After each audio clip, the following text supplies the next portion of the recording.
Before I get into my second season predictions for the Texans, I have something I want to talk about. And that is, I am officially launching my 32-man Madden 21 league, franchise league. If you're interested, hit me up on Twitter or Instagram via DMs at Mr. Mediocre _YT. Hurry up though, because there's only like around 10 spots left. So if you're interested, definitely hit me up. Oh, by the way, it's on PS4, the superior console. Anyways, let's get to this video. Okay, look, I dropped some Texans predictions probably right after the draft. Like immediately after the draft, I dropped my predictions for the 2020 NFL season, and I had the Texans going 10-6, obviously winning the AFC South, but a lot of you guys have been asking me to make a second one, like redoing it in case my opinions change, and you know what? I decided to do it because things change, rearrange, and so do I. So here are my new season predictions for the Texans 2020 season, starting off with week 1 against the Kansas City Chiefs. Now, since this game is going to be played literally next week, like we are about to get some NFL football finally, I'm not going to go much into detail on why I know the Texans will win this game. You'll have to wait for that, specific prediction for that game, and those will come next week. Guys, I've had a lot of people ask me, Sticky, when's that Chiefs prediction video coming? Those videos come out game week. I'm not going to drop it 2 weeks early. No. You'll get that on game week. And you'll see why the Texans will beat the Chiefs on game week. Anyways, though, moving on. Week 2. Texans come back home to take on the Baltimore Ravens. Okay, look, man. Simply put, I don't think the Texans have the defensive personnel to stop and contain a running quarterback like Lamar Jackson. I'm not sure if at this point in week 2, and I highly doubt it, they're going to have players like Jacob Martin in there. And, I don't think Gernard's going to get much playing time at this point. So, unfortunately, we're going to see a lot of Benardrick McKinney and Brennan Scarlett trying to chase after Lamar Jackson. Now, I'm not saying this game's going to be a blowout. No, Deshaun Watson's going to make it close. Our offense is going to make it close. But ultimately, I like the Ravens' defense way better than the Texans' defense. So I think the Ravens beat the Texans week 2, and the Texans fall to 1-1 on the season. The following week, the Texans travel to Pittsburgh to take on the Steelers. Now, initially, I had the Texans losing this game, but now that I think about it, I think they win this game. I think they go to Pittsburgh with no fans, and they take care of business. Yes, that Steelers defense scares me, but we got a good offensive line. We can take care of business. I mean, our receivers, I don't think they have anyone that can keep up with our speedy receivers. And on the flip side, Big Ben, James Conner, and Juju Smith-Schuster, they don't scare me at all. I think they go up to Pittsburgh and win. Week 4, the Texans come back home to take on the Minnesota Vikings. Now, we've never beat the Vikings in our existence, and I don't think it changes. Now, look, I think the Vikings will beat the Texans because I think Dalvin Cook and that zone running scheme that they run is going to be so difficult to stop. Very, very difficult. I don't think we have athletic enough defensive linemen to, consistently run with the Vikings like that, And Benardrick McKinney, like we see him, how he is when he's gassed out in the fourth quarter. I think this game's going to be a close one, but I think that zone running scheme and Dalvin Cook's going to be too much for our defense to handle. And on the flip side, our offense against their defense, yeah, I could see us doing some damage, but they have Yannick Ngakoue, Daniil Hunter. They have two very athletic linebackers in Anthony Barr and Eric Kendricks, as well as two star safeties in Anthony Harris and Harrison Smith. I see this being a game similar to the Week 4 Carolina game from last year. So after 4 games, I have the Texans at 2-2. Now get ready for some winning, because at Week 5, the Texans stay home and take on the Jaguars. I mean, the Texans win that game easily. I mean, I don't need any further explanation.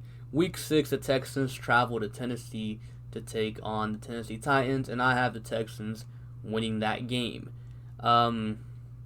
Texans, historically, they own Derrick Henry. I don't think Derrick Henry's going to be able to do anything against the Texans.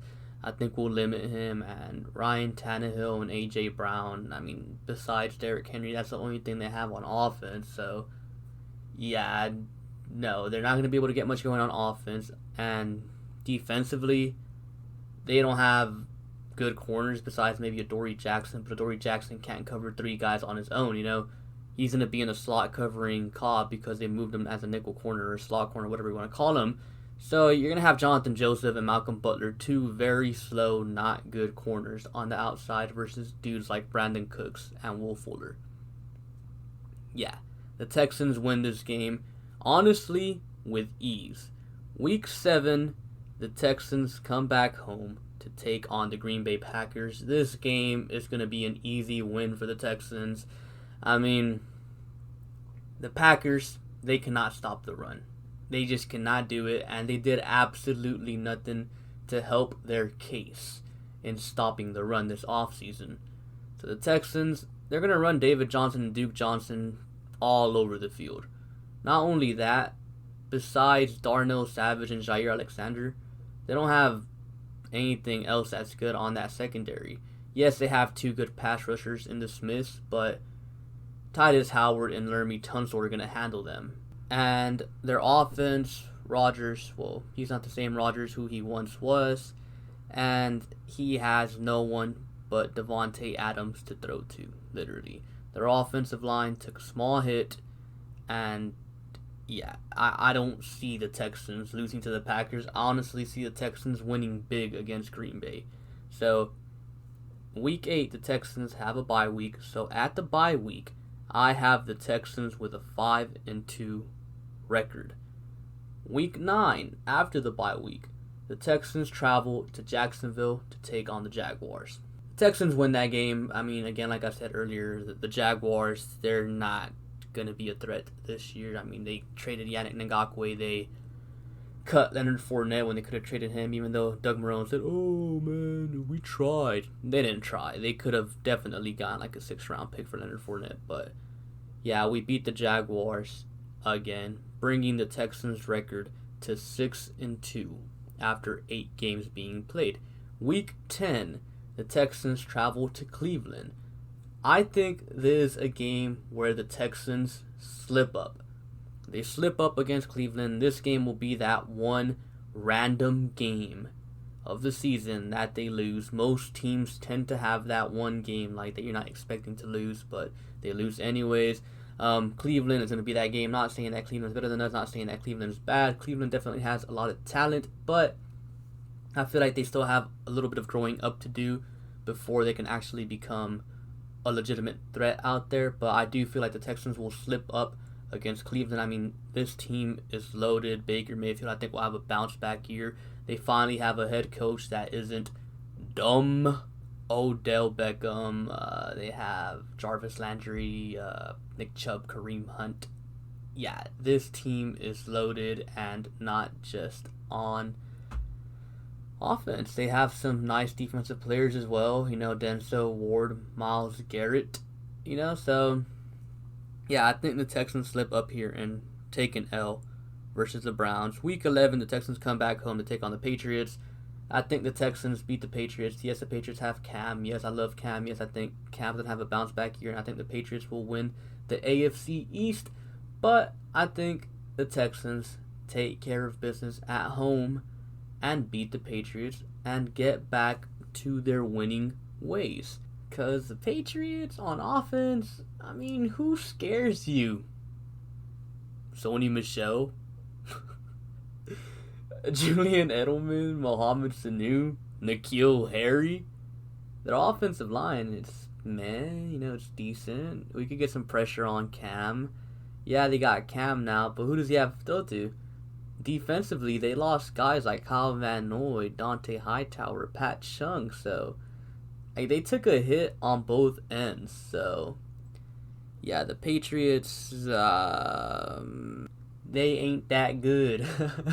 Now, week 12, the Texans return to the scene of the crime at Detroit versus the Lions on Thanksgiving.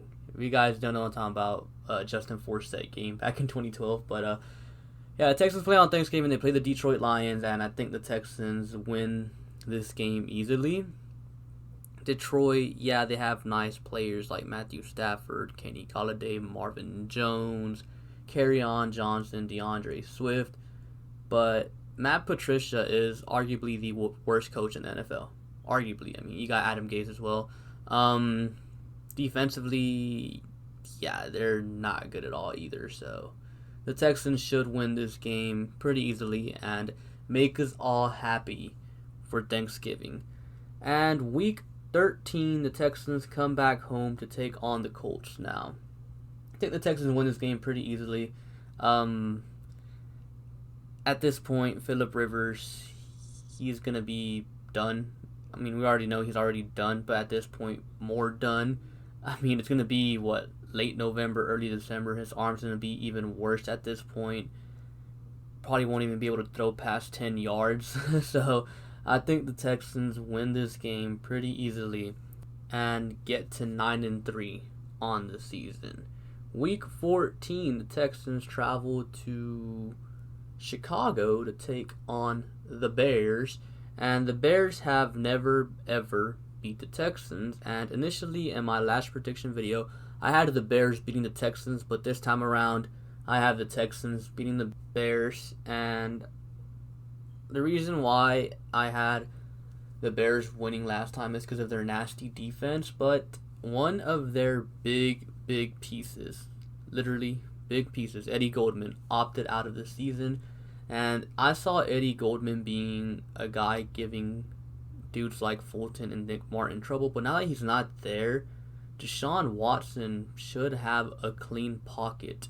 And I mean, I already know Tunsil and Titus can contain Khalil Mack. So Deshaun's going to have a nice day. David Johnson and Duke Johnson will be able to run against the Bears. And, Mitchell Trubisky or Nick Foles, they don't scare me. So I think the Texans go to Chicago and get a win.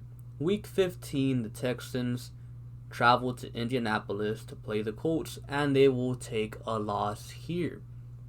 Now look, yes, the Texans are a better team than the Colts. Yes, Phillip Rivers, I think he'll be done at this point, and Colts fans will be screaming to get him out of there at this point.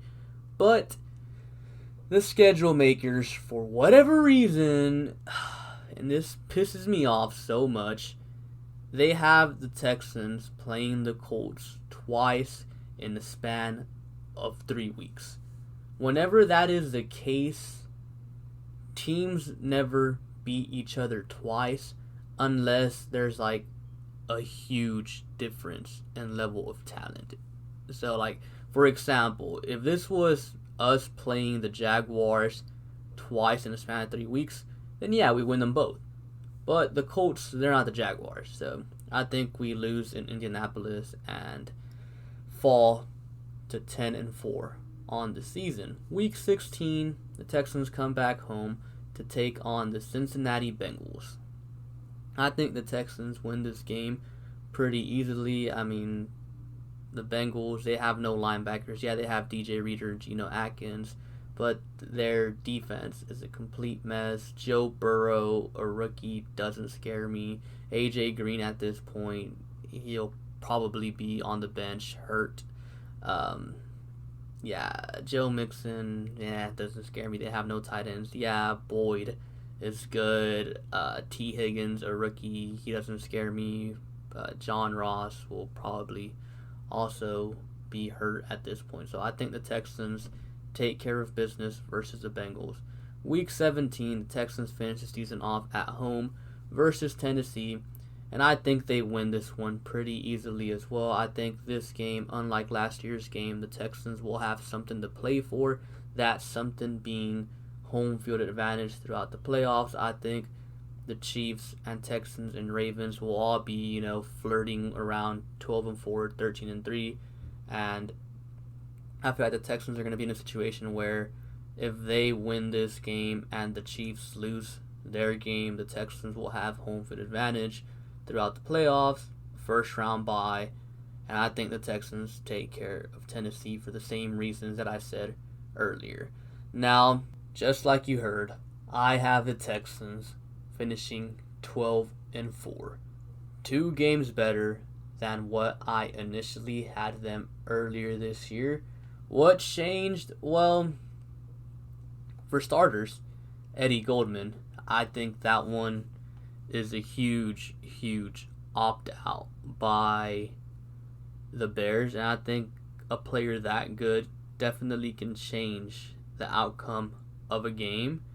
And I think with the Texans not having lost that game, it gives it a situation where they have something to play for in Week 17, so they beat the Titans. So initially, I had the Texans losing to the Bears, and with that loss, I had the Week 17 game against the Titans not meaning anything, so I had them resting their starters and also losing that game, thus finishing 10-6. So, literally, the only thing that changed for me is I flipped the Steelers and Vikings games because I initially had the Texans losing to the Steelers but beating the Vikings, and that's it. That's all that changed. I think Eddie Goldman missing that Bears game is low-key going to be huge for the Texans. They're at the end of the season. Maybe they don't get home field advantage, but maybe they can get, or the first round bye, but maybe they can get home field advantage for 2 weeks in the playoffs, because now there's 7 playoff teams. But anyways, those are my predictions for the year. Comment down below your own predictions for the year. And yeah, be sure to like and subscribe. Thank you for watching, and I'll catch you guys later. Peace.